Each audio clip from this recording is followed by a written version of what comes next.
Ó Senhor Jesus.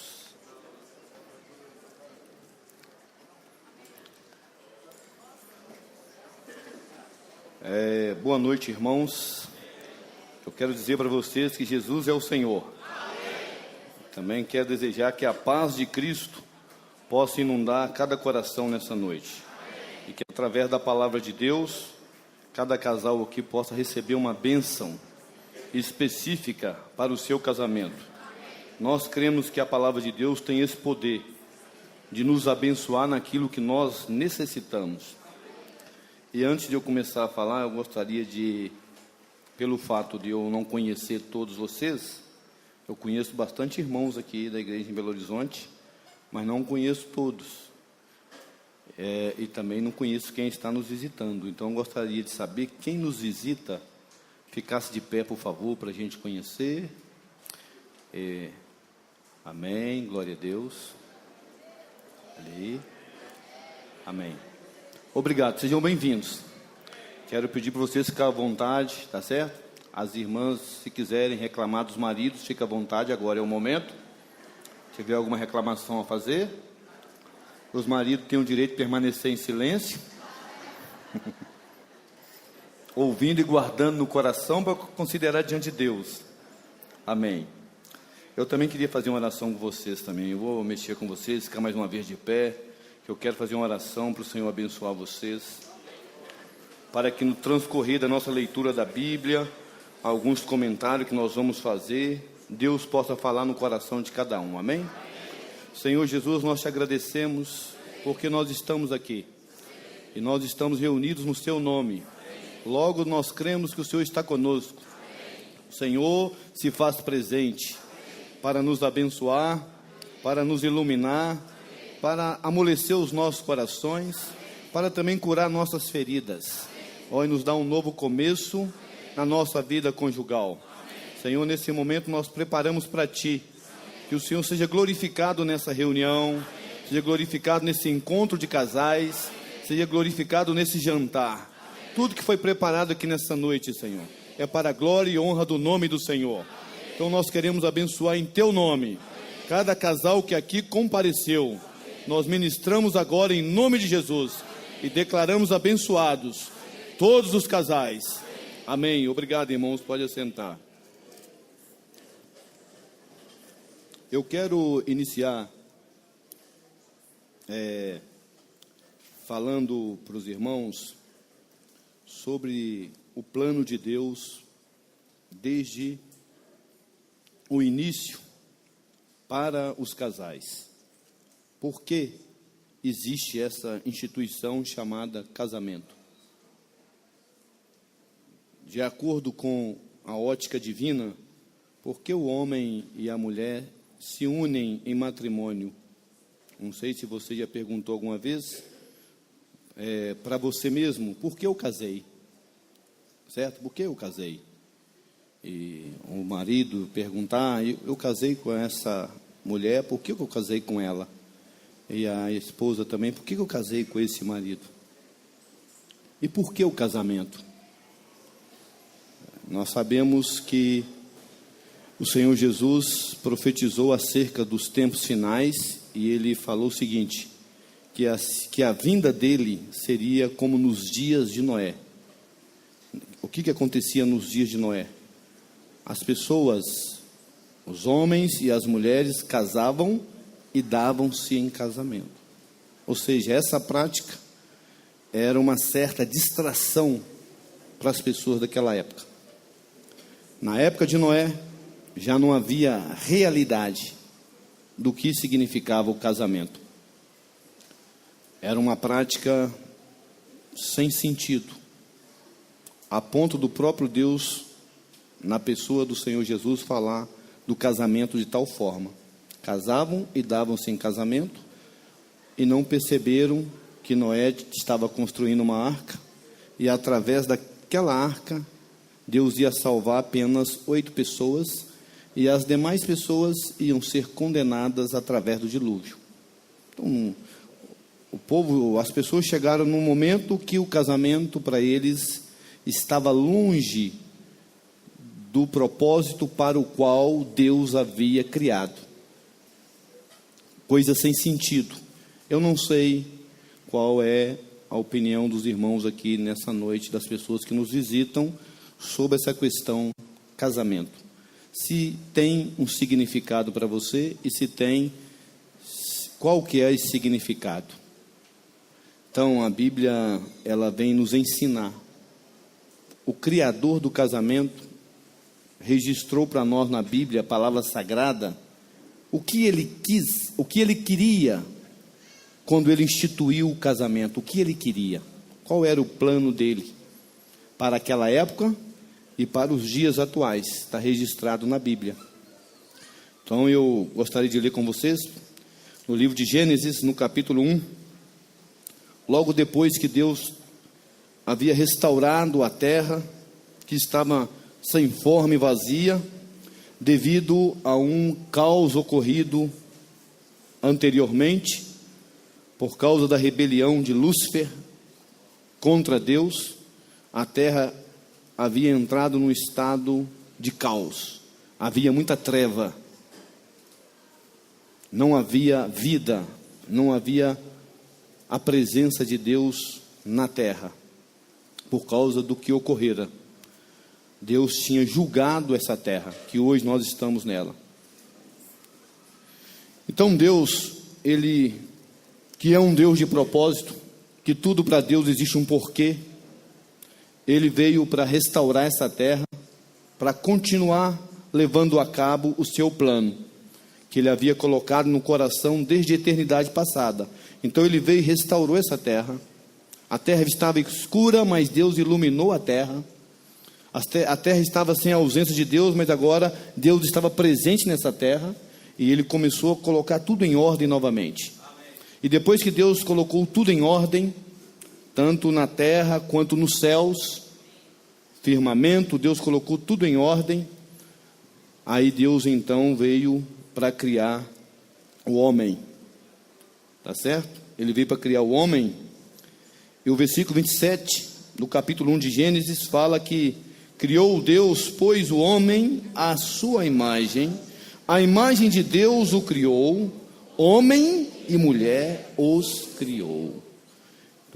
Perceba que Deus criou um casal aqui. Ou seja, para Deus cumprir o seu plano eterno, Ele precisa de casais. Ele iniciou com um casal. Ele não iniciou com os demais itens da criação. Por exemplo, ele não iniciou com um casal de elefante, com um casal de macaco. Não quis iniciar também com os anjos. Ele iniciou com um homem e uma mulher. É muito importante isso.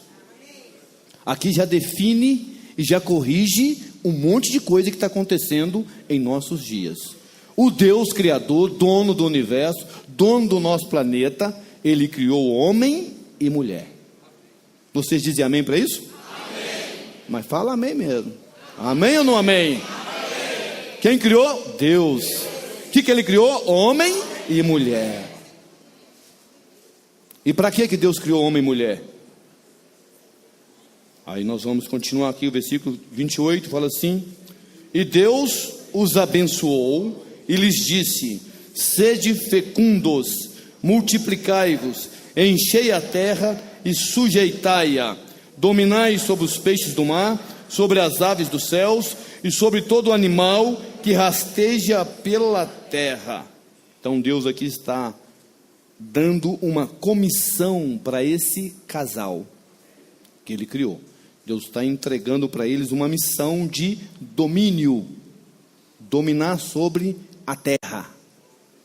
E esse domínio envolve encher a terra de seres humanos, e esses seres humanos, sob o governo divino, ia trazer a autoridade divina para a terra. E esse Deus ia ser expresso através desses casais. E esses casais iam representar Deus na terra. representar Deus na terra.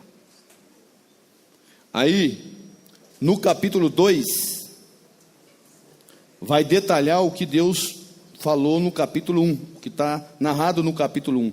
Como Deus fez esse casal. Então, só quero recapitular aqui. Deus criou o homem para que o homem exercesse domínio por meio dele e enchesse a terra da sua expressão. A terra seria, no projeto divino, um lugar cheio de seres humanos que expressasse Deus no seu viver. Abrindo um parênteses aqui, o que nós hoje expressamos em nosso viver enquanto casais? O que nós expressamos? A expressão é o que nós mostramos através de atos, palavras, através de atitudes, é a nossa expressão, certo? Por exemplo, um casal pode perder a paciência com o outro e dar um grito, isso é expressão. Um momento, o casal, um dos cônjuges pode virar para o outro e falar: você é chato, isso é uma expressão. Você é grosso, isso é uma expressão. Você fala demais, isso é uma expressão, é ou não é? Então aí eu pergunto de novo, o que nós temos expressado em nossa vida conjugal? Certo? Então nós carregamos uma expressão de acordo com a nossa constituição. O que nós somos, nós expressamos. É claro que na reunião nós não somos bobos de num encontro de casais. Tá certo? Nós não somos bobos. Tem os lugares certos, é ou não é? E se a gente pudesse construir um quartozinho com isolante acústico, é ou não é? A gente ficaria mais na liberdade de expressar realmente que nós somos. Mas quando Deus criou o homem não tinha essa expressão maligna, porque o homem foi criado à imagem e semelhança de Deus. Então os casais expressariam que Deus é. Deus é amor, é ou não é? Quem aqui concorda que Deus é amor, diga amém. Amém. Deus também é manso, é ou não é? Ele é longânimo, é ou não é? Ele é benigno. Ele é paciente, é ou não é, irmãos? Não é, irmãos? Deus é paciente. Então, tudo que Deus é, os casais em toda a terra expressaria. Muito bom. Aí no capítulo 2, então vem detalhar para nós como Deus fez isso. No versículo 7, fala então que formou o Senhor Deus ao homem do pó da terra, ele soprou nas narinas o fôlego de vida, e o homem passou a ser alma vivente. Então nós temos aqui 3 elementos sendo unidos. Primeiro, o pó da terra, o barro. Segundo, o fôlego que Deus soprou, que é o espírito humano, o pneuma, fôlego, e a alma vivente, o que o homem se tornou. Então nós somos um ser tripartido, corpo, alma e espírito, concordam comigo? E nós somos um ser psíquico, porque nós temos uma alma, daí a nossa diferença. São em torno de quase 8 bilhões de pessoas no planeta, e ninguém é igual a ninguém. Isso é de Deus, não é? É ou não é? Cada um tem uma alma diferente. Então, esse homem, essa mulher aqui não tinha alma gêmea. Eu ainda não li na Bíblia sobre alma gêmea. Não, ainda não li não. Se alguém já leu esse versículo, pode me avisar depois para eu corrigir. Não tem. Seu marido tem uma alma e você, irmã, tem outra alma. São almas diferentes. Quem é que fez assim? O Criador, Deus, fez assim. Isso é a sabedoria divina. Então é um milagre, cá para nós, é um milagre ficar casado. É ou não é? É ou não é um milagre? Milagre de quem? De Deus. Porque você convive com uma pessoa diferente de você. E por que Deus uniu vocês? Para vocês cumprir o propósito dele, o plano dele. Aleluia. E Deus no versículo 9, fala que Deus fez brotar do solo toda sorte de árvores agradáveis à vista e boas para alimento, e também a árvore da vida no meio do jardim, a árvore do conhecimento do bem e do mal. 2 árvores nesse jardim que Deus criou, que está registrado no versículo 8, que Deus, na terra, Ele criou um ambiente adequado para esse casal viver e servi-lo. E lá Deus preparou toda sorte de árvores agradáveis à vista. É bom de se ver e também desfrutar do seu alimento. Olha como que Deus faz as coisas, tudo perfeito. É ou não é? Tudo perfeito. E saía ali do rio do Éden, saía um rio do Éden, que é o jardim que Deus fez, para regar o jardim, e dali se dividia, repartindo-se em 4 braços. Esse rio um chamava Pison, o outro chamava-se Gion, o terceiro chamava Tigre, e o último chamava Eufrates. Então esse rio era para percorrer todas as direções da terra. Deus fez isso aí. E o porquê a árvore da vida está nesse jardim, é porque no plano de Deus, Ele quer nos dar vida e vida para sempre. Se o casal, você e sua esposa, imagine vocês dois no jardim do Éden, com essa comissão divina, Deus coloca você no jardim, e coloca ali no jardim vários tipos de árvore, e coloca 2 árvores específicas, uma árvore da vida e a outra árvore do conhecimento do bem e do mal. Aí ele fala assim, versículo 16, e o Senhor Deus lhe deu esta ordem: de toda árvore do jardim comerás livremente. O que você entenderia com isso? Que está tudo liberado. Concorda comigo? Vocês podiam comer da árvore agradáveis à vista e boa para alimento? Podia comer da árvore da vida, é ou não é? E também da árvore do conhecimento do bem e do mal. Só que o versículo parou aí. O que fala o 17? Mas da árvore do conhecimento do bem e do mal não comerás, porque no dia em que dela comeres, certamente morrerás. Então Deus deu uma restrição, tá certo? Lembra que eu falei da rebelião de Lúcifer?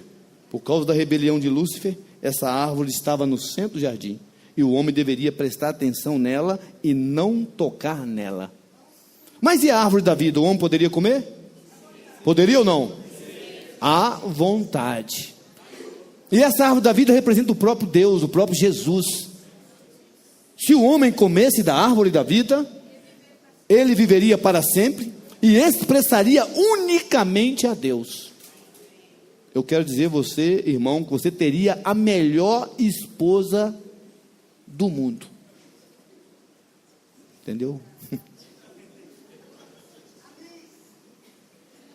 Você teria a melhor esposa. E você, irmã, teria o melhor e mais perfeito marido do planeta. Porque ele era um marido cheio de vida. E uma esposinha cheia de vida. E eu acredito que nós não íamos ficar velho. Nem ruga ia ter. Certo? Cabelo não ia cair. E nem ia ficar branco. Porque Deus é vida. Ó Senhor Jesus, mas esse é o plano, né? Aí Deus fala assim, então deu para o homem e falou, deu uma ordem para ele, que ele deveria cultivar e guardar o jardim. Cultivar e guardar. Isso é uma tarefa árdua num casamento. Cultivar. Cultivar é fazer com que a vida cresça. Hoje nós não temos tanto cultivo na nossa vida conjugal. Nós só queremos colher. Concorda comigo? Colher. Só que nós não cultivamos. Se não houver cultivo, vai chegar um momento que não vai haver nada para ser colhido. Então está aqui o primeiro princípio da vida conjugal. Cultivar o relacionamento. cultivar o casamento. E o segundo, guardar. Porque nós não estamos mais sozinhos no universo. Existe um inimigo dos casais solto. E a função dele é matar, roubar e destruir. Por que então que tem que guardar? Porque ele está à espreita querendo entrar na sua vida conjugal. Vocês já perceberam, não sei se vocês já tiveram experiência, que eu já tive. Está tudo normal, reinando a mais perfeita paz. De repente, a gente não sabe o que acontece. O negócio fica sem forma e vazio. O negócio vira um caos de repente. E de repente você fala, mas não entendo, estava bem ainda há pouco. O que eu fiz? Ou o que eu falei? Ou deixei de falar? Aí alguns maridos não sabem o que fazer, porque será que se eu ficar calado eu estou certo? Não necessariamente. E algumas irmãs também, a esposa anda pisando em ovos, porque não sabe o que faz para agradar o marido. Ela lava, passa, cozinha, limpa, administra as finanças. Faz o quê? Dorme juntinho. Faz comidinha e o marido ainda continua mal-humorado. Faz carinho no marido, faz. Continua mal-humorado. É o inimigo que está entrando aí, porque está faltando o aspecto do guardar. Então acontece esse problema na vida conjugal. E eu falo das irmãs, né, das esposas, mas às vezes tem os maridos também, coitadinho. Ele sofre.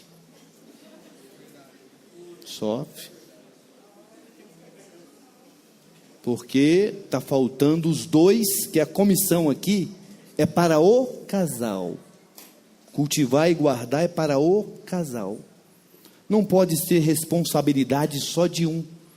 Porque Deus chamou os dois e comissionou os dois. Às vezes nós gostamos de transferir a responsabilidade. Nós ficamos no nosso extremo, querendo que o outro ande todo o caminho. Se você quiser manter o casamento, você vai ter que andar toda a distância. Não, irmão, mas a Bíblia ensina que Deus deu uma comissão para os dois. Quer que o casamento dê certo? Você quer que seu casamento continue desfrutável para quem já está num casamento gostoso? Mas tem casamento que de repente pode estar em turbulência. Mas você quer que Deus abençoe? Então você precisa ter uma atitude de cultivar e guardar o jardim. Porque o inimigo quer entrar para poder destruir o seu relacionamento. E ele vai usar várias coisas. Por isso cabe a nós vigiar. Amém? Ó Senhor Jesus.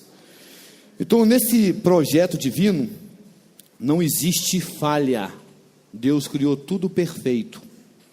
E o homem e a mulher seriam canais por meio dos quais Deus ia fazer a sua obra na terra. Ou seja, Deus ia reinar nessa terra por meio dos casais e, consequentemente, por meio das famílias.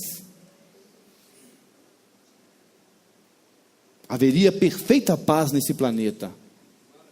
Haveria perfeita paz. Mas, aí eu vou continuar aqui, porque não a gente pula alguns pontos.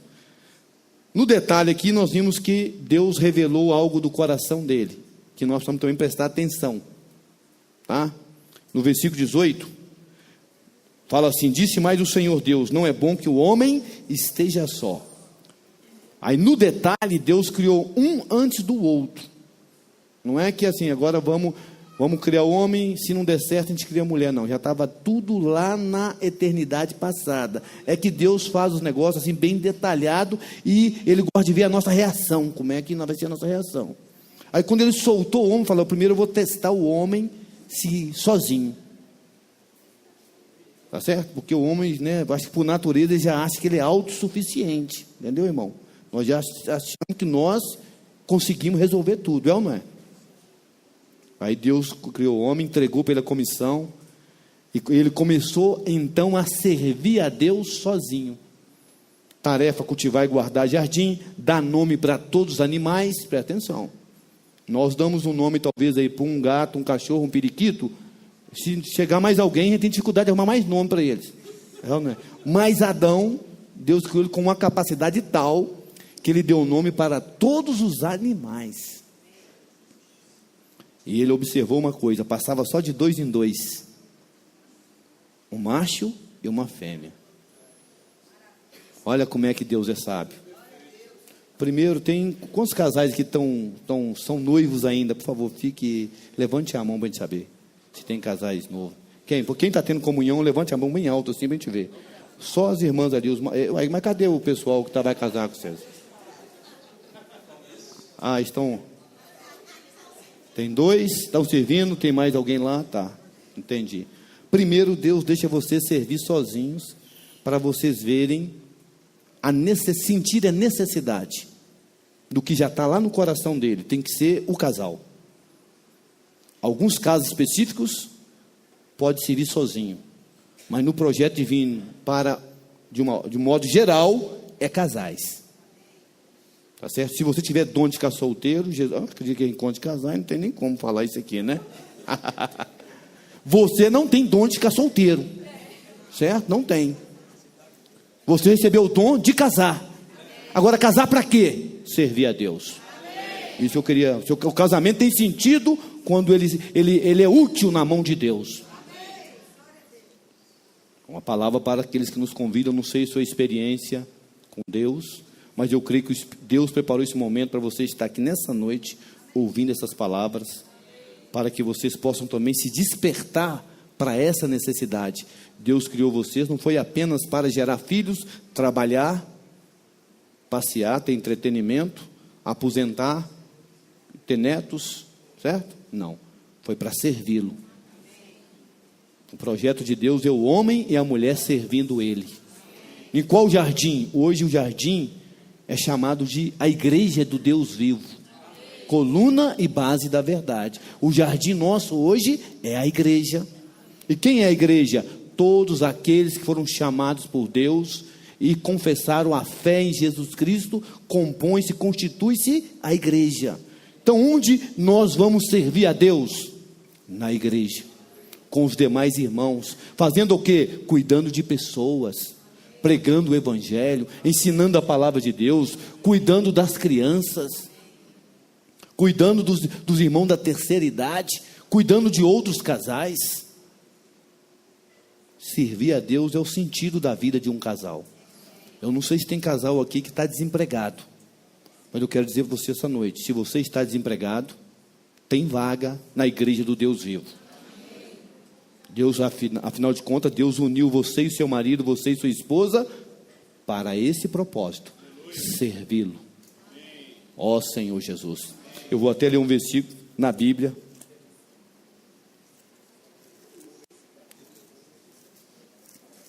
Aqui, Romanos capítulo 16.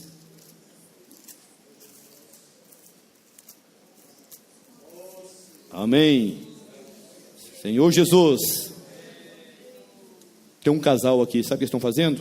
Versículo 3 de Romanos 16 fala assim: saudai Priscila e Áquila, meus cooperadores em Cristo. Então ele estava servindo a Deus, o casal, junto com quem? Com o apóstolo Paulo. Então, irmãos, na vida da igreja, os casais, além de vocês terem uma vida comum do lar, de um cuidar do outro, cuidar dos filhos, trabalhar, estudar, vocês não podem deixar de servir o Senhor na igreja, não. Senão o casamento de vocês é como uma luva sem a mão. É como uma garrafa de refrigerante sem o refrigerante. Ou seja, vazio, porque não está cumprindo o propósito para o qual Deus uniu vocês. Deixa eu ir aqui então. Então o homem sentiu-se só, E Deus então revelou algo que estava no coração dele. Ele, Deus, também se sente como nosso marido. E quando ele olha para nós, para o ser humano, ele quer no ser humano ter a sua esposa, a sua auxiliadora e cooperadora. Deus também quer. Por isso que ele deixou o homem sentir aquilo. E quando o homem sentiu aquilo, Deus então formou a sua esposa. E como que Deus fez para formar a esposa? Todos nós sabemos. Ele deixou Adão dormir, e Adão, naquele sono profundo, Deus foi lá e tirou uma costela de Adão, transformou aquela costela numa mulher. Maneira diferente de fazer a mesma coisa, certo, irmão? Ele edificou uma mulher para Adão, e depois chegou lá e falou: Adão, pode acordar. Esses jovens que estão de comunhão, Deus está acordando vocês para a vida. Entendeu? Casar para servir a Deus na igreja. Aí Adão acordou. Quando Adão acordou, aí ele viu aquela mulher. Aí ele ficou muito feliz e realizado. Eu não é? Quando eu casei, eu fiquei muito feliz. Muito realizado. Esqueci até de apresentar minha esposa. Fique de pé, por favor, né? Essa auxiliadora, cooperadora, né? Está aqui até hoje, graças a Deus que essa mulher me ajuda. Pode sentar. Pode sentar, obrigado, pode sentar. Essa é minha esposa, para quem não conhece. Eu nem mereço ela, mas Jesus me deu. Peguei o boi, no ditado aí, com o chifre e tudo. Mas eu sei porque o Senhor me deu para eu servi-lo. Isso está bem claro para mim. Esteve claro para mim antes de eu conhecê-la, e depois que eu conheci, ficou mais claro para mim. É para eu servir a Deus. O homem sozinho não consegue servir a Deus. Aí eu quero deixar um recadinho para aquelas irmãs queridas e amadas que deixam o marido servir a Deus sozinho. Está errado. Se tem alguma irmã que está deixando o marido servir a Deus sozinho, eu quero pedir para você, minha querida irmã, a se arrepender e voltar a estar junto do seu marido, nas reuniões da igreja, nos grupos familiares, no serviço da igreja, nas conferências. O seu lugar é do ladinho dele. Por isso que Deus tirou de onde? Da costela. Onde é que vem a costela? Do lado. E tem marido também que gosta que a esposa fica atrás. Quando ele está namorando, ele quer que ela fique do lado, porque quer apresentar ela. É ou não é? Todo mundo vê, essa aqui é minha futura esposa. Aí todo mundo fala: oh, como ela é linda. Aí você sente: mas eu sou o cara. É ou não é? É ou não é? Depois que casou, aí, bem, não anda muito junto não, fica um pouquinho mais atrás.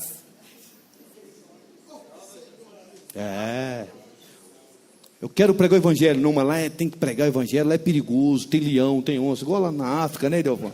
Não dá para você ir não, irmão. Irmã, não aceite isso, você tem que estar junto dele.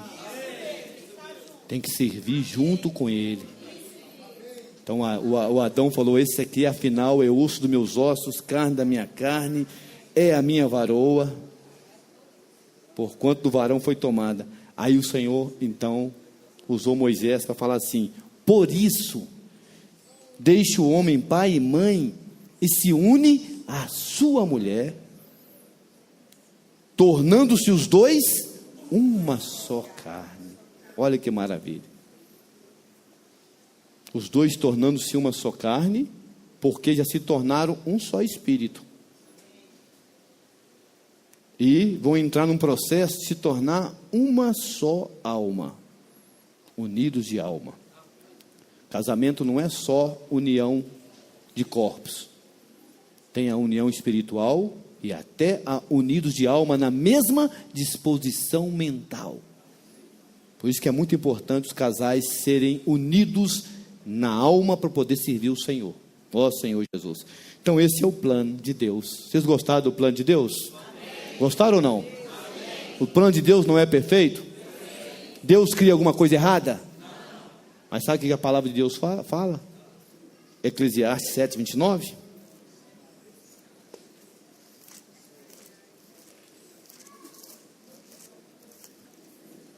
Deixa eu ver se eu acho.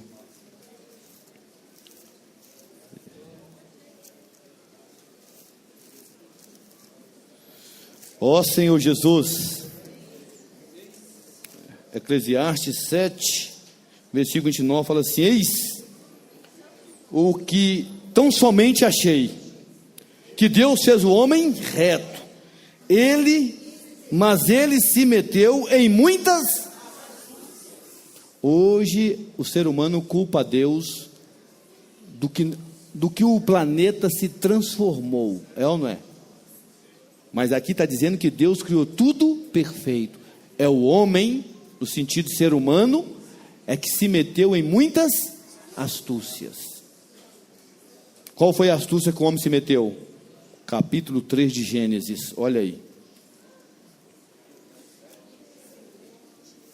Deus havia falado para o homem cultivar e guardar o jardim, mas no capítulo 3 aparece um personagem chamado a serpente, a mais sagaz, a mais astuta entre os animais que o Senhor Deus havia criado.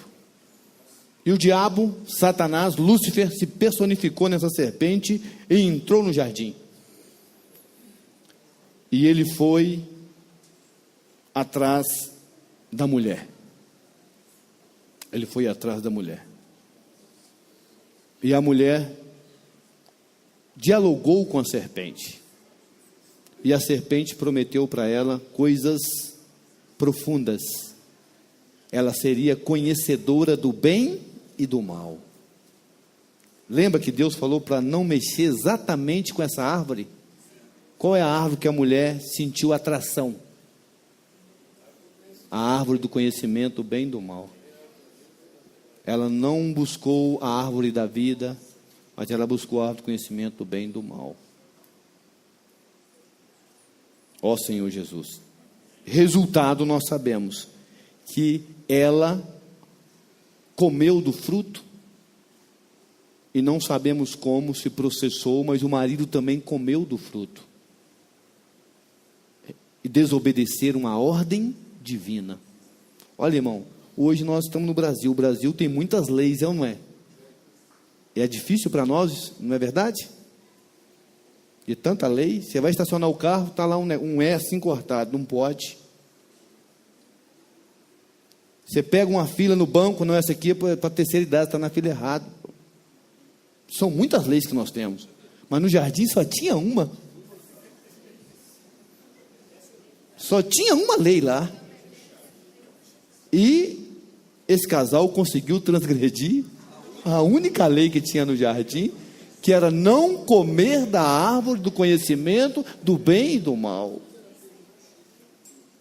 Então não está na questão da quantidade de lei, está na questão da nossa disposição interior para obedecer ou não obedecer. E o marido comeu. Os dois comeram. Certo? Tem coisa que o casal se une com uma facilidade tremenda. É ou não é? Para fazer coisa errada, nós temos uma unidade perfeita. Mas quando o assunto é servir a Deus, normalmente um quer, o outro não quer. Certo? Aí abriram-se então os olhos de ambos, percebendo que estavam nus, cozeram folhas de figueira, fizeram cintas, ou cobriram a nudez, que agora eles perderam a pureza. Perderam a simplicidade. Agora eles estavam com vergonha do que Deus havia feito, que era o corpo deles. Eles estavam com vergonha agora. Sentiram que alguma coisa estava errada com eles. Só que quem mostrou para eles isso não foi Deus. Irmão, às vezes nós queremos saber de tantas coisas, e depois que você fica sabendo de tantas coisas, você fica desanimado, triste. Nós precisamos ser mais simples no que diz respeito à vida conjugal. Precisamos ser mais puros no que diz respeito ao nosso relacionamento com a nossa esposa e com o nosso marido. Esse princípio de querer ficar sabendo de tudo não é um bom princípio.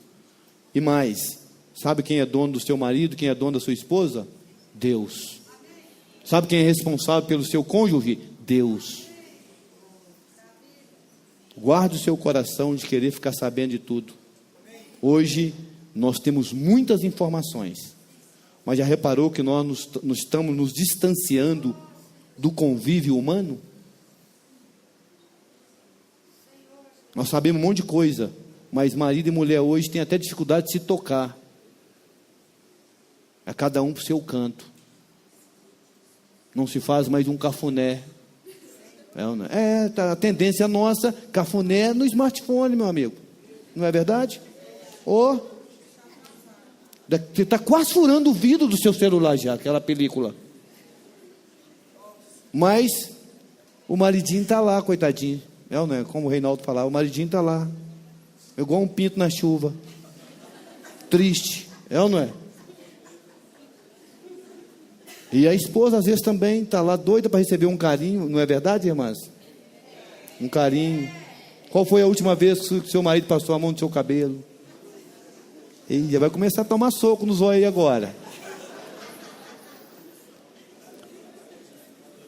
Perdemos essa simplicidade, essa pureza. E quanto mais você fica sabendo das coisas, mais você registra e mais com raiva você fica. É ou não é? Seu marido fala assim: vem cá, meu amor. Amor nada. Sem vergonha, seu cachorro. Você fez isso, você fez... Aí vem a lista. Cai ali uma lista de coisas que você fez de errado. É o conhecimento do bem e do mal. Desce aquela lista toda. Não deveríamos ser mais simples e desfrutar da vida conjugal como o Senhor projetou para nós? Tem que ser simples, senão você não vai conseguir.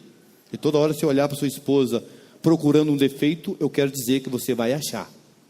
E se você ficar olhando para seu marido procurando um defeito, você vai achar vários. Vai achar vários.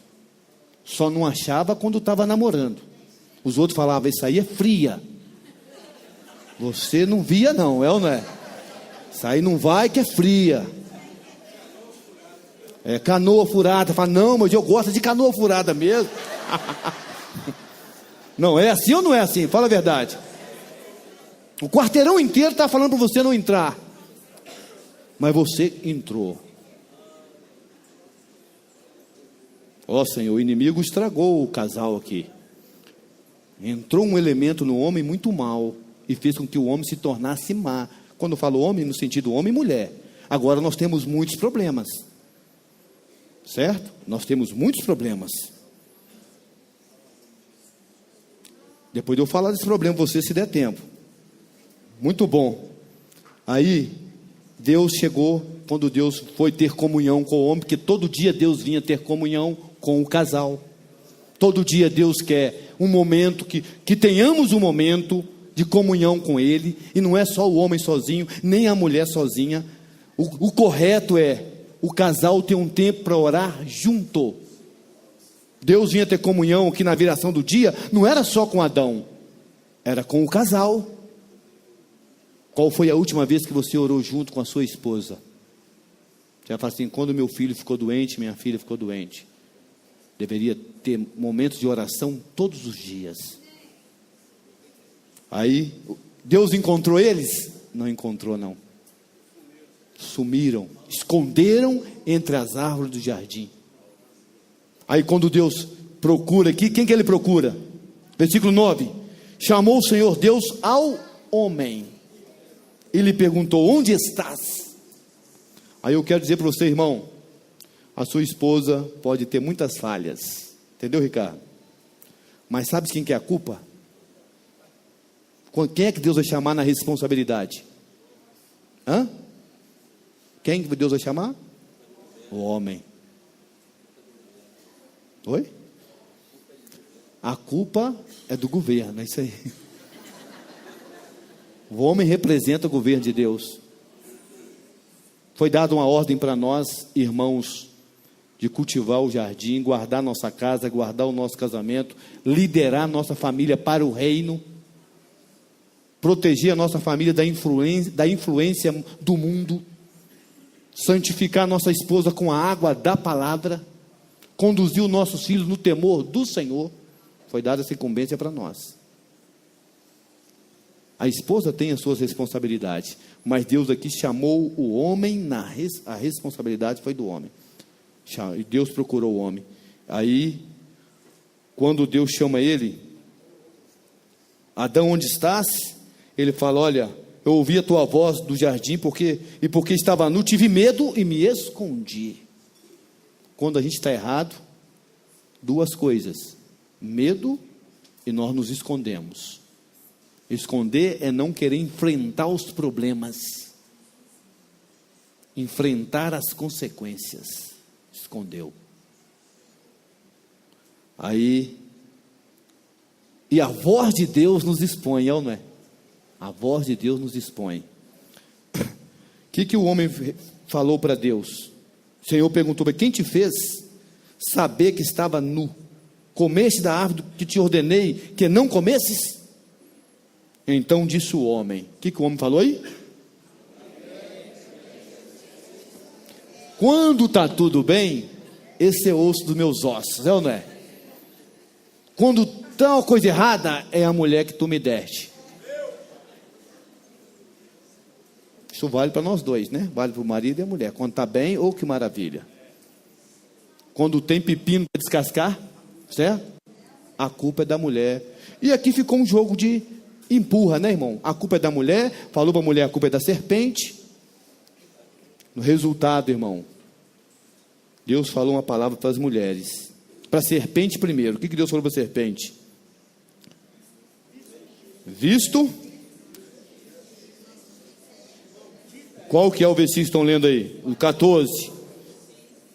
Então o Senhor Deus disse à serpente: visto que isso fizeste, maldita és entre todos os animais domésticos, todos os animais selváticos, rastejarás sobre o teu ventre e comerás pó por todos os dias da tua vida. 15. Porém inimizade entre ti e a mulher, entre a tua descendência e o seu descendente. Este ferirá a cabeça e tu lhe ferirás. Ou seja, Deus lançou aqui agora, nós sabemos que a serpente aqui está representando quem? Satanás, que é o nosso adversário. Tem uma coisa, tem que ficar claro uma coisa para nós, irmãos. O seu marido não é o seu adversário e a sua esposa não é o seu adversário. Quem é o seu adversário? Satanás é o seu adversário. Quando você ficar com raiva da sua esposa por alguma coisa, você tem que resolver com Satanás e vice-versa. E Deus falou, olha, mulher, você e a serpente não tem mais conversa. Viu, irmãs? Não tem que ficar dialogando mais com a serpente. Um exemplo de dialogar com a serpente, vocês querem que eu fale? Quer que eu fale, Maria? É quando o Fernando faz alguma coisa com você e você fica ruminando ali sozinha. Está lavando roupa e pensando, entendeu? Mas hoje de noite eu pego ele. Deixa ele vir hoje procurar alguma coisa. Dialogando com a serpente o dia inteiro. Aí ele já arrependeu na rua e já esquematizou uma maneira de arrependimento. Vou chegar lá, vou pedir perdão. Vou trazer um chocolate para ela. Mas ela conversou com a serpente o dia todo. Na hora que ele abre, nem bate a campainha, abriu a porta, meu amigo, ela derrete na hora, o chocolate derrete. Se tiver no bolso, vai descer lá no sapato. Derreteu e a florzinha vai murchar, porque você conversou com a serpente o dia inteiro. Você esqueceu que Deus colocou inimizade entre você e a serpente. Certo, irmãs? Vamos conversar com a serpente? Não. O que nós vamos fazer quando nós estivermos chateados com o cônjuge? Conversar com Jesus a respeito dele. Pode até falar para Jesus, ele, com todo respeito, ele é um vacilão. Podemos desabafar com Jesus. Agora com a serpente, não fala nenhuma vírgula com a serpente. Tem que mandar ela sair, porque o Senhor colocou inimizade aqui. Irmãs, a palavra fala que a mulher sábia edifica a casa, a tola com as próprias mãos a destrói. Como que destrói? Conversando com a serpente. Aí você vai destruir o seu casamento, destruir o seu lar. Então, seja sábia. Seja sábia. Seja uma mulher de oração, que intercede pelo marido, intercede pelos filhos. E vocês, Deus vai encher vocês de graça para administrar os erros do marido. Calma lá que vai sobrar para eles aqui também. Pode ficar em paz. Ó Senhor Jesus, tá? Aí Deus fez isso e falou: mulher, você vai sofrer agora, porque eu fiz tudo maravilhoso e você não valorizou. Quando você ficar grávida e for dar à luz, vai ter dores. Impressionante, né, irmão? Quem escapa desse versículo aqui? Não escapou. Ninguém escapou. É ou não é? Hoje a ciência arrumou anestesia. É ou não é? Mas a maioria das vezes a dor com a anestesia vem junto. E também depois do efeito que passa a anestesia, tem o quê? As dores estão lá. O processo é dolorido. E Deus falou: olha, mulher, em meio a dores darás à luz, e o teu desejo será para o teu marido, e ele te...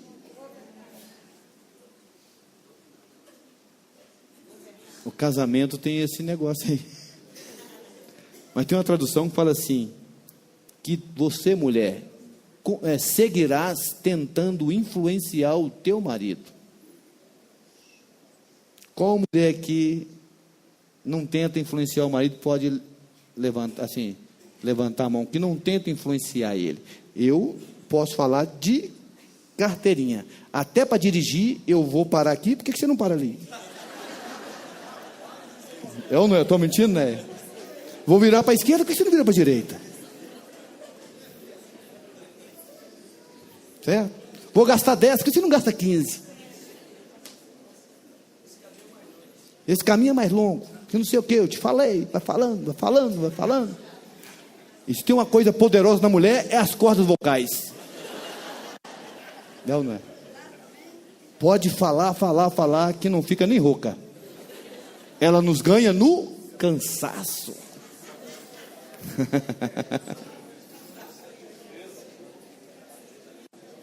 Vai continuar tentando nos influenciar, mas qual que é a ordem divina para a mulher? Mas ele te governará. O governo aqui não é negativo, é proteção. Não pode ver como algo negativo. Você precisa ver como proteção para você, irmã. Tem um marido, fala, graças a Deus eu tenho um marido. Ele é como um guarda-chuva furado, mas ele é o meu guarda-chuva. Pelo menos eu não me molho toda quando chove. Deus fez assim, e isso está na bênção. Agora, se perguntar para 90% das irmãs aqui que seu marido é um bom líder, eu tenho certeza que elas vão falar que não é. Porque de fato nós não somos bons líderes. É ou não é? E não adianta falar, viu, a esposa do Elinho ali, não, mas o Elinho é gente boa. Se ele te deu uma nota de 100 hoje, não vale. Nós temos falhas. Como líderes, nós precisamos nos arrepender. Porque às vezes o fracasso da nossa família é porque nós não assumimos o nosso papel de líder. Nós não assumimos a nossa responsabilidade. Aí Deus falou isso para a mulher, certo? Não tem jeito, né? Jesus sempre vai mencionar o seu marido, sabia? Lembra da mulher samaritana? Estava conversando com Jesus, argumentando. Ela estava empolgada. Naquele dia, a mulher samaritana. Jesus falou, vai lá e chama seu marido e vem cá. Aí ela falou assim, ela é sincera, né? Eu não tenho marido. Jesus falou, porque você já tiveste 5, e o que você tem agora não é seu. Eu tenho certeza, irmã, que vocês não têm 5 maridos, isso tenho certeza. Mas que a idealização de vocês, às vezes, chega a 5. Não, não é, né, João? Hoje eu imagino o João vai chegar aqui hoje e vai me dar um beijo. Idealizou o marido beijoqueiro. Ele vai chegar aqui hoje e vai me dar uma nota de 100. Outro, o marido que dá dinheiro, 2. Hoje a cozinha está bagunçada e eu estou com dor nas pernas o dia inteiro. Ele vai chegar aqui e vai arrumar a cozinha. 3. E ele ainda vai cuidar das crianças hoje, que elas fizeram muita algazarra. 4. E vai deixar eu ir para a casa da minha mãe sem ele. 5 maridos, é ou não é?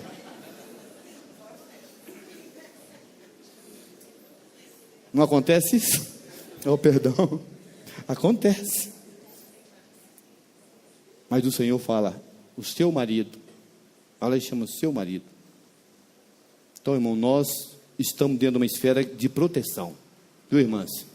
Se você está sendo protegida e guardada. E isso vem do Senhor. Amém? Aí Deus vira para o Adão e fala, e agora, Adão? Sabe o que vai, sua vida vai amargar? O Senhor falou assim, Adão, visto que atendeste a voz da tua mulher e comeste da árvore que eu te ordenara não comesse, maldita é a terra por tua causa. Quando eu falo que a nossa responsabilidade é pesada por causa disso, está vendo, irmão? Sabe por que a terra hoje está assim? Não está ruim o planeta todo, não está ruim? Tá ou não está? Se falar que está bom, nós estamos mentindo. Sabe quem que é o culpado do planeta está assim? O seu marido. Sabe quem que é a culpa, irmã? Esqueça o nome da esposa do Ulisses. Claudinha. Sabe o que está ruim? Culpa do Ulisses. Ulisses, ele não cumpriu a comissão divina. Isso aí, irmão. A culpa é do marido. A história do planeta é uma história de um casal, gente. Está totalmente voltado para casais. Por que o diabo quer destruir os casais? Porque Deus cumpre o plano dele, o propósito dele com os casais. Os casais, então, é o foco de Deus e o foco do diabo. Então, o homem é o responsável aqui. Ele falou, agora vai ficar difícil. Qual que é o maior sonho do homem? Aposentar. Mas nunca chega a aposentadoria, não é? Na hora que você vai pegar, o governo muda a lei. Está querendo vida mansa, e não vai ter, porque o Senhor falou que é cardos e abrolhos. É cardos e abrolhos. O homem vai ter que trabalhar, suar para ganhar um pouquinho. E quando aposenta, diminui o salário. De ano em ano, não tem reajuste, tem desajuste.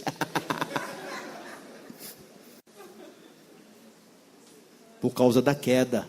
Por causa da queda. Nós temos que entender.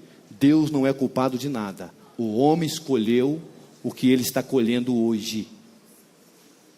Mas aí tem um versículo assim que fala assim, que Deus depois falou do suor do seu rosto, você vai comer o pão e etc. Fala que Deus olhou para eles e viu eles naquela condição. Então Deus fez vestimenta de peles e cobriu eles. Essa cobertura aí, 2 versículos indicam que o Senhor não ia nos deixar abandonados. É o versículo 15, que o seu descendente, tá certo? Ia pisar a cabeça da serpente. E o 21, que Deus cobriu aquele casal com peles. Indica que Deus ia redimir o homem dessa condição. Agora imagine, irmão, o que é a queda? Você passou a ter em você, na sua natureza, elementos que você não gostaria de ter.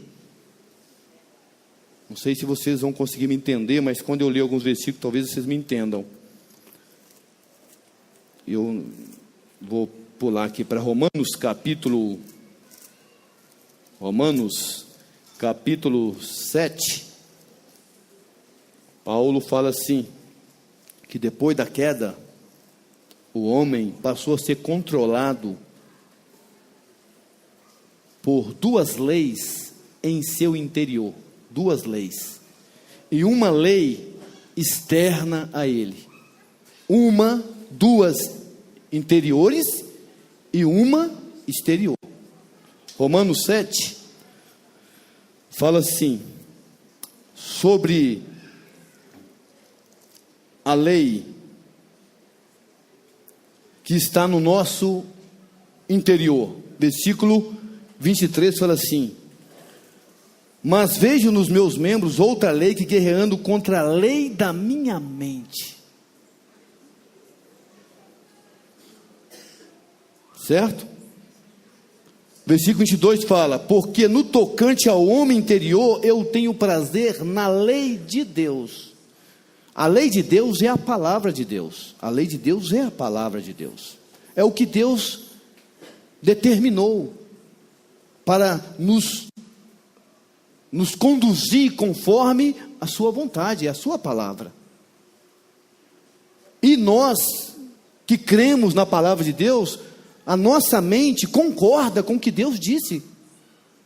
Por exemplo, eu vou citar um versículo aqui: deixará o homem pai e mãe, unir-se à sua mulher e tornarão ambos uma só carne. Você crê e aceita esse versículo? Nós não concordamos com esse versículo? E quando a Bíblia fala assim: marido, amai a vossa mulher, você, irmão, concorda com essa palavra? Que você precisa amar a sua esposa? Concorda ou não, Daniel? Não é a palavra de Deus que manda você amar a Aline? Não é? E você também não concorda com o que Pedro falou, que você como marido tem que viver a vida comum do lar com discernimento? Considerando a Aline o vaso mais frágil? Não é? Você concorda, eu sei que concorda. Eu também concordo. Nós aceitamos a palavra do Senhor. A nossa mente aceita a palavra do Senhor. É a lei da nossa mente. Então nós temos prazer na palavra do Senhor. Eu creio que vocês estão gostando da palavra aqui hoje, eu não sei. Estão gostando? Eu tenho prazer na palavra de Deus. Quando eu leio a Bíblia, eu sinto prazer na leitura da Bíblia. Quando eu ouço a palavra de Deus falada por alguém, eu também tenho prazer. A lei da minha mente, eu aceito essa palavra. Quando fala, né, as irmãs, quando fala assim: mulheres, sede submissa a seus próprios maridos. É ou não é? Dói, mas vocês aceitam, não aceitam? Porque é a palavra de Deus. Se o seu marido não crê no Senhor, ganhe ele sem palavra alguma. Eu creio que vocês aceitam essa palavra também. Eu sei que é difícil praticar, mas vocês aceitam ou não aceitam? Aceita. Ganhar o marido sem palavra é muito difícil para vocês, irmão, que Deus pediu. Eu acho que é. Entendeu? Não é? Difícil ganhar o marido sem palavra. Mas nós aceitamos a palavra do Senhor. Mas aí Paulo fala assim, que quando ele vai fazer isso, ele encontra uma outra lei. Ele fala no versículo 23: mas vejo nos meus membros outra lei que, guerreando contra a lei da minha mente, me faz prisioneiro da lei do pecado. Vocês entendem o que a queda fez conosco? Agora dentro de nós tem a lei do pecado. E o que a lei do pecado faz conosco no nosso relacionamento conjugal? Versículo 15 do capítulo 7: porque nem mesmo compreendo o meu próprio modo de agir, pois não faço o que prefiro. O que eu prefiro com relação à minha esposa? Amá-la, cuidar dela como Cristo cuida da igreja. É ou não é, irmão? Não é, Mauro? Cuidar dela como Cristo cuida da igreja, lavar ela com o jato de água da palavra, suportar ela nas fraquezas, der para o seu vaso, mas eu quero isso aí, entendeu, né? Pode ficar ter certeza. Eu quero o melhor para minha esposa. Olha a exigência, irmãos: amar a nossa esposa como Cristo amou a igreja. Você consegue, Hugo? O que Cristo fez pela igreja? Deu a vida. Dar a vida é o seguinte, irmão: Glorinha está precisando de 2 rins. Você vai lá e dá.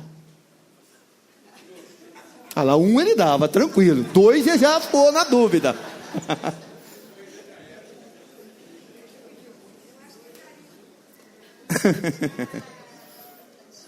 Irmãos, Cristo deu a vida.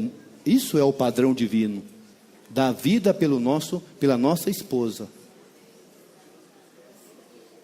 E às vezes no nosso convívio ali da família, não é? Um copo d'água, às vezes, que a esposa pede, parece que nós temos que buscar água lá no Japão. Fica longe a distância, não fica, irmão, do quarto, na cozinha. Você acabou, e as irmãs têm o dom de esperar você deitar, cobrir direitinho. para provar se você realmente ama. Aí fala, dá para você buscar um copo d'água para mim? Você fala, nossa Deus. Entendeu, Daniel? Entendeu? É assim que vai funcionar. Toda hora elas querem provar se nós realmente amamos. E na maioria das vezes nós tomamos pau. Realmente nós queremos. Mas olha para os irmãos verem como que a lei do pecado opera em nós depois da queda. Eu falo assim, eu não entendo meu modo de agir, pois não faço o que prefiro e sim o que detesto. Ora, se faço o que não quero, consinto com a lei que é boa.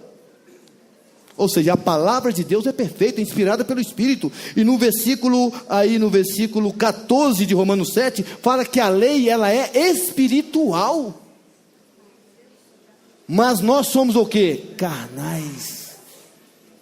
Aí você, na sua boa intenção, você quer agradar a sua esposa, não é verdade, irmão? Quando ela faz aniversário, você não pensa em agradá-la, aí você esquece da data do aniversário dela. Isso acontece, já aconteceu comigo. Eu não quero, aí você fica assim, eu não vou esquecer, eu não vou esquecer, eu não vou esquecer. Aí na data você esquece. Entendeu, irmã? Aí você tem que avisar ele com antecedência, botar no celular dele toda hora para poder ficar, que esquece. Esquece ou não esquece, Ana? Esquece. Mas lá na sua mente, você quer fazer certinho. Mas nós, quando vamos tentar fazer certo, nós fazemos exatamente o contrário. Por que que nós fazemos o contrário? Porque a lei do pecado, que veio da desobediência lá atrás, é mais forte do que a lei da sua mente. Você não consegue vencer o pecado. A lei de Deus nos expõe, porque mostra o padrão de Deus para nós. O padrão de Deus é elevado. A Bíblia nos mostra isso. Mas quando você vai praticar a lei do pecado, coloca você numa condição muito constrangedora. Porque usa a palavra de Deus para te expor, mas não te dá o poder para você praticar. As irmãs podem até falar assim, irmão, eu consigo ser submissa. Isso para mim é fichinha ser submissa. Consegue, irmã? Na hora mesmo de submeter, né, irmã? Você até fala assim, irmã, você pode ser o cabeça, mas eu sou o pescoço. Quem movimenta aqui o negócio é eu. Entendeu? Quem dá as coordenadas, é difícil para as irmãs serem submissas. Ainda mais no mundo que nós estamos vivendo. Concorda, Renata? Nós temos duas ideologias que nos pressionam. A ideologia machista e a feminista. Está tudo na lei do pecado. Essas duas ideologias estão dentro da lei do pecado. Aí Paulo fala assim, ora, se faço o que não quero, consinto com a lei que é boa. Neste caso, quem faz isso já não sou eu, mas o pecado que habita em mim. Porque eu sei que em mim, isto é, na minha carne, não habita bem nenhum. Pois o querer o bem está presente em mim, não porém o efetuá-lo. Mas se eu faço o que não quero, já não sou eu quem faz, e sim o pecado que habita em mim. Aí quando chega no versículo 24, o que ele clama? Desventurado. Eu vou falar assim, se tem um marido miserável, esse marido sou eu. Você tem coragem de falar isso? Tem, irmão? Se tem um marido miserável, esse marido sou eu. Sabe por quê? Porque eu sou esse homem aqui, ó, que não consegue cumprir a palavra de Deus. Nem lembrar uma simples data de aniversário a gente consegue. E a toalha molhada em cima da cama que nós não conseguimos praticar, botar lá no varal para secar. Nós não conseguimos, é pesado para nós. Cueca de pendurar na cabeceira da cama, isso é pesado para nós. Tirar é pesado. Não é verdade, irmão? Quando você chega em casa cansado, você já vai soltando as peças na porta da sala. Camisa, sapato, tá? É pesado. Desventurado homem que sou. É João Batista. Mas está bom para você assim, Renato? Tem certeza que não está. Tem certeza que não está.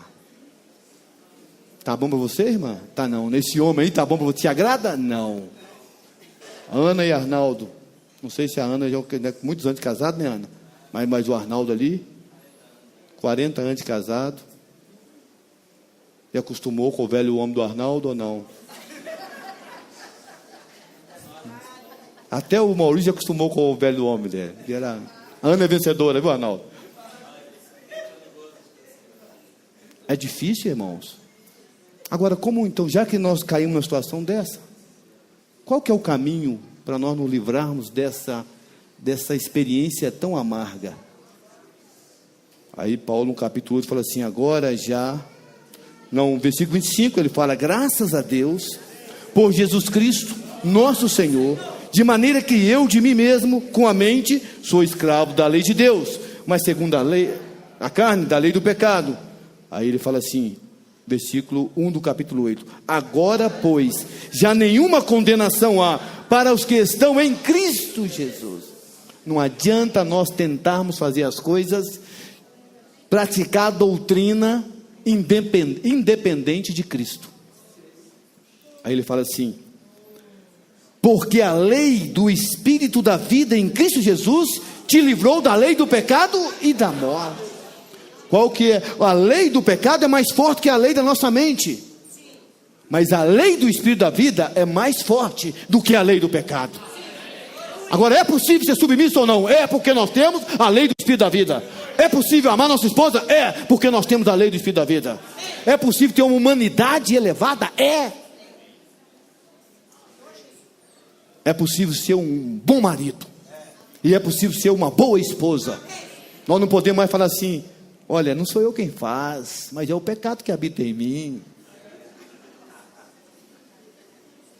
Não podemos mais falar isso, porque agora nós temos a lei do Espírito da vida. E o Senhor fala assim, essa lei, ela venceu a morte, porque Cristo Jesus, Romanos capítulo 1 fala que ele veio da descendência de Davi, como homem ele teve uma humanidade elevada. A humanidade dele tinha perdão, a humanidade dele tinha amor, a humanidade dele tinha mansidão, a humanidade de Cristo tinha longanimidade, a humanidade de Cristo tinha compreensão, compaixão. Tudo que o homem perdeu ali no jardim do Éden, Cristo tinha e expressou. Ele, como descendente de Davi, ele viveu uma humanidade elevada, de empatia pelas outras pessoas. Ele olhou para uma multidão e compadeceu-se dela. Isso é Jesus.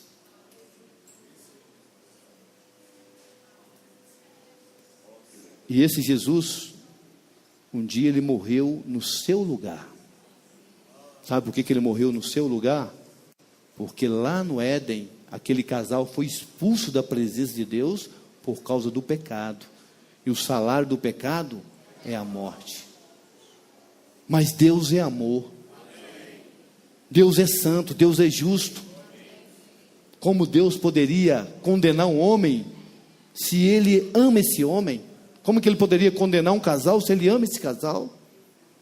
Qual foi o plano dele? Vou enviar alguém para cumprir a justiça.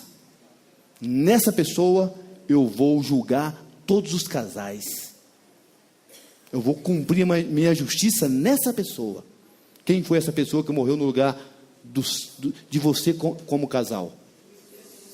Ele morreu no seu lugar. Ele não cometeu nenhum pecado. Ele foi à cruz para morrer no seu lugar, para que o plano de Deus continuasse na vida dos casais. Jesus morreu. Mas graças a Deus que Romanos 1,4 fala que mediante a ressurreição ele foi designado Filho de Deus. Ou seja, com poder. Ou seja, esse poder hoje está dentro de nós. É inadmissível um casal viver sem perdão, sem reconciliação, indiferente, de forma egoísta, cada um vivendo para si. Se você já recebeu a vida de Deus, é inadmissível. Porque o que o Senhor Jesus fez foi algo muito elevado. Vida da igreja, irmão, a vida cristã é uma vida que é vivida não na lei do pecado e da morte, e nem na lei da mente, mas na lei do espírito e da vida. Nós precisamos expressar o que Cristo é no nosso relacionamento com a nossa esposa, com o nosso marido. Agora não tem essa, eu não consigo. Você consegue, porque o Espírito de Deus habita em você. Agora, por que muitas vezes nós somos derrotados? É porque nós colocamos a nossa mente no lugar errado. Nós colocamos a nossa mente na carne e tentamos ser um bom marido, uma boa esposa com o nosso próprio esforço. Nós já fomos derrotados. Mas se nós aprendermos a colocar nossa mente no Espírito, que fala Romanos capítulo 8, versículo 5, porque os que se inclinam para a carne cogitam das coisas da carne, mas os que se inclinam para o Espírito, das coisas do Espírito. Isso aí é como, novamente, se eu tivesse nos colocado diante da árvore da vida e da árvore do conhecimento do bem e do mal, a mesma coisa. E nós, como Eva, agora no sentido geral, muitas vezes escolhemos nos inclinar para as coisas da carne. Como nos inclinar para as coisas do Espírito? Como nos inclinar? A Bíblia nos ensina que ninguém pode dizer Senhor Jesus senão pelo... Então significa que nós vamos invocar o nome do Senhor, para a nossa mente inclinar para as coisas do Espírito. A Bíblia ensina que nós precisamos orar para ter comunhão com Deus. Isso é inclinar para as coisas do Espírito. A Bíblia ensina que nós precisamos permitir que a palavra de Deus habite ricamente em nós. Isso é inclinar para as coisas do Espírito. A Bíblia nos ensina que nós vamos tomar a palavra com toda oração e súplica. Inclinar. Nós precisamos usar os hinos para nos encher do Espírito. Não é isso que fala, Efésios capítulo 5, é simples. Não embriagueis com o vinho no qual há dissolução, mas enchei-vos do Espírito, falando entre vós. Nós achamos que é só na reunião que tem que falar. Em casa não tem hinos, certo, irmão? Em casa não tem hinos. Nossos filhos não sabem nem cantar os hinos da igreja, porque em casa tem pagode. Não é? Você fala, eu não ouço música mundana não, mas você vê 5 filmes, e o que mais canta no filme é música, não é? Mas quanto de hino tem lá para lavar você? Pouco. Se você ouvir os hinos, sua mente vai se inclinar para as coisas do Espírito.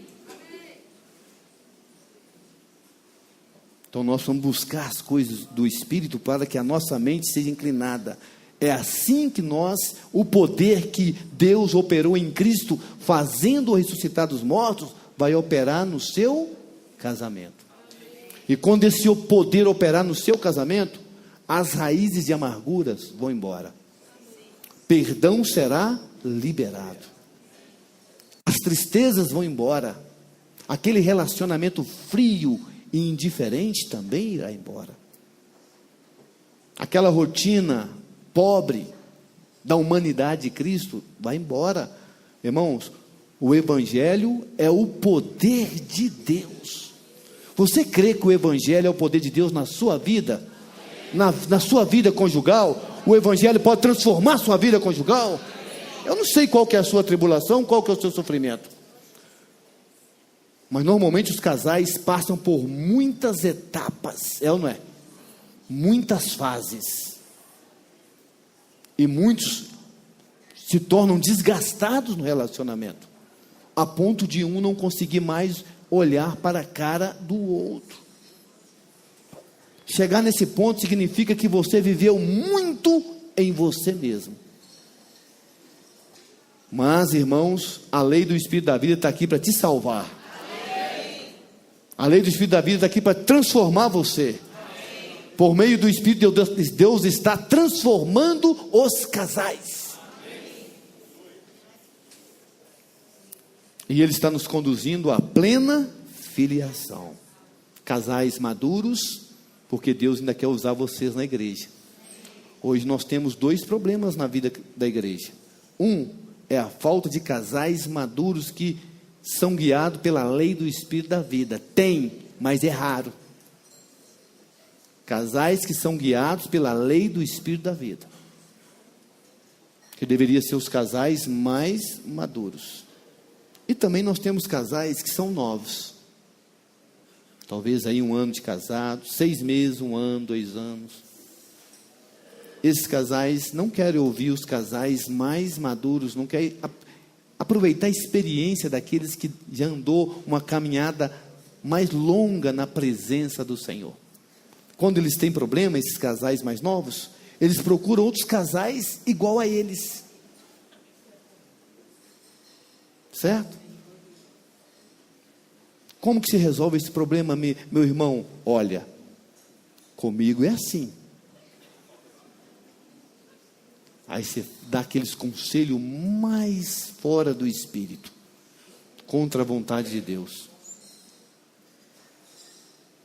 Irmão, vida da igreja tem que ter casais que estão vivendo pela lei do Espírito da vida. E os casais mais novos precisam aprender com esses casais mais experientes. Não seja como os amigos de Roboão, que quando recebeu um conselho dos mais velhos, rejeitaram e foram buscar os conselhos dos mais jovens, os que estão tendo comunhão aí para casar. Vocês precisam de vez em quando procurar irmãos mais maduros para orientar vocês. E na vida da igreja pode ter até pouco, mas tem casais que negam a vida da alma, que têm vivido no Espírito, que são cheios da palavra e que têm direção divina para orientar vocês. Mas vocês precisam ser humildes para receber isso aí. Vocês podem ter muita informação, mas não tem sabedoria. A sabedoria é para aqueles que já passaram por essa experiência de viver no Espírito, negar muito a vida da alma, aprender lições. Eles têm sabedoria. Então o Senhor quer que nós tenhamos uma vida da igreja vitoriosa. Mas não adianta você querer se esforçar sem desfrutar da lei do Espírito da vida. Amém? Ó Senhor Jesus. E eu gostaria de fazer um apelo aqui nessa noite. É claro que eu com certeza já falei mais que deveria. Mas eu gostaria de fazer um apelo aqui. Tudo, não adianta você querer cumprir esse padrão sem antes ter recebido a vida de Deus no seu coração, no seu espírito. Então eu quero primeiro dirigir uma palavra para aqueles que nos visitam, que ainda não tiveram a experiência de receber Jesus como Salvador da sua vida. Eu não sei se tem alguém aqui, mas eu quero chamar. Se tem alguém aqui que ainda não aceitou Jesus, não confessou Jesus como seu único e suficiente Salvador, que de repente está passando um problema conjugal sério, pode estar até a ponto de se separar, eu quero que você venha aqui à frente, que nós vamos orar por você, pelo seu casamento. Eu não sei se há, eu gostaria que você viesse. Tem alguém que quer aqui receber essa oração aqui, para Deus restaurar a sua vida conjugal, dar sentido para a sua vida conjugal? Não precisa se sentir envergonhado ou envergonhada por isso. Eu acho que é uma experiência, que é uma oportunidade que o Senhor está dando para você nessa noite, de corrigir a rota da sua vida conjugal. Estou falando primeiro para aqueles que ainda não tiveram a experiência de receber o Senhor. Mas também eu quero chamar aqui aqueles que já tiveram a experiência, mas está sentindo que precisa ser resgatado. Precisa restaurar sua vida, ter esse poder que Deus operou em Cristo, operando também na sua vida. Se tiver algum casal que nós queremos orar por você. Deus quer te dar uma vida conjugal satisfatória, plena da humanidade de Cristo. A humanidade de Cristo é perfeita. Chega de viver uma vida miserável, sem amor, sem carinho, sem a expressão divina, né? Aquela vida de nós somos casados, mas nós não temos mais uma vida conjugal. O tempo destruiu, as coisas que aconteceu, destruiu essa vida conjugal nossa. Mas nessa noite nós cremos que se Deus chamou você aqui, é porque Deus quer restaurar. Tem alguém que quer receber essa oração aqui? Amém. Eu creio que vocês... Então pode vir, meu irmão. Vem a esposinha também junto dele. Graças a Deus. É difícil levantar e dar um passo de fé. Então aproveita que esse casal teve essa coragem aqui. Quem também? Esse é o seu momento, é o dia da salvação. Eu creio que Deus nessa noite está restaurando os casamentos. Ele está nos empoderando aqui para poder ter libertação. A lei do Espírito da vida em Cristo Jesus te livrou da lei do pecado e da morte. Irmãos, pode ser que você não esteja na sua situação, não seja conjugal, mas seja familiar. Nós também queremos orar pela sua família, amém? Aí não fique acanhado, acho que nós temos que buscar. A palavra fala que nós precisamos nos achegar ao trono da graça para ter socorro e alcançar misericórdia em ocasião oportuna. Então, dê um passo de fé nessa noite, né? Dê uma chance para o Senhor operar na sua vida, no seu casamento. Eu também, irmãos, eu sei que nós passamos também por muitos conflitos. E tem casais que tem muito conflito. Nós queremos orar também para esses casais que estão passando esse momento de muito conflito interno. Queremos orar por você também aqui. É uma reunião de casais. O momento é para a gente orar por nós. Tá certo? Ele fala, não, eu não tenho nada não. Se eu pudesse eu ir ali, eu vou orar por vocês. Eu não posso ir, entendeu? Senão eu ia para receber oração. Não fique acanhado, porque às vezes nós passamos luta sozinhos. E temos vergonha de buscar comunhão, de buscar ajuda, de pedir oração para a igreja. Aí nós tentamos vencer esse conflito usando a nossa própria força. É isso que a palavra quis dizer para nós essa noite. O que vai nos dar capacidade aí é a lei do Espírito da vida. É em Cristo Jesus, amém? Pode chegar mais aqui assim para a gente chegar mais no centro. Irmãos, mesmo que você não venha, nós vamos incluir você na nossa oração, amém? Então os que estão vindo podem continuar chegando. Nós vamos ficar de pé. Vamos unir a nossa oração, que agora estendendo as nossas mãos para esses casais que vieram aqui. Lembre que nós não somos melhores nem piores que ele, temos as mesmas necessidades. Vamos orar para Deus operar na vida desses casais. Feche seus olhos agora. Vocês que vieram também, feche os olhos. Senhor Jesus, nós não somos nada, somos cheios de fraqueza, somos cheios de falha, e um dia nós desobedecemos a sua palavra, e hoje nós temos tantos problemas. A lei do pecado nos escraviza, nos maltrata, e interfere no nosso relacionamento conjugal. Senhor, mas nós cremos na sua palavra. Um dia o Senhor veio a essa terra para nos salvar. O Senhor viveu uma humanidade elevada e mostrou para nós que é possível ter uma vida humana elevada por intermédio da vida divina. Senhor, nós apresentamos a Ti nesse momento cada um dos casais que vieram aqui à frente. O Senhor conhece a experiência de cada um deles, sabe da luta que eles têm enfrentado, sabe das derrotas que eles têm tido, das frustrações. Senhor, mas o Senhor é um Deus misericordioso, é um Deus amoroso, que conhece o que é a vida humana, sabe, quão frágeis nós somos. Senhor, mas nós queremos que o Senhor venha dar uma bênção especial para cada um desses casais. O Senhor lembra dessa irmã e desse irmão que perdeu o filho, e essa perda fez com que o relacionamento conjugal viesse a sofrer prejuízo. Nessa noite, Senhor, nós ministramos uma bênção para a vida desse casal, e que a vida conjugal dele seja restaurada pelo Espírito da vida do Senhor. Só possa entrar e curar essa ferida, trazer o consolo que essa irmã necessita. Oh, Pai querido, faça isso agora, em nome de Jesus. Também os demais casais que não revelaram as suas experiências, mas o Senhor conhece. Nós também ministramos bênção nessas vidas. Senhor, não é proibido, Senhor, ter uma vida conjugal abençoada. E nós não aceitamos também que o nosso casamento não seja para Cristo e não seja para a igreja. Nós somos chamados para servir a Ti. O Senhor nos entregou uma comissão divina, e é isso que nós queremos fazer até que o Senhor venha. Nós abençoamos em nome de Jesus os casais também que não vieram, mas que o Senhor conhece a experiência de cada um deles. Seu Pai, vem agora de encontro a cada uma das necessidades que esses irmãos têm e cura as feridas. No nosso meio tem que ter, Senhor, o amor de Deus, o perdão de Deus, a reconciliação, o novo começo, a alegria que é fruto do Espírito, a paz nos lares.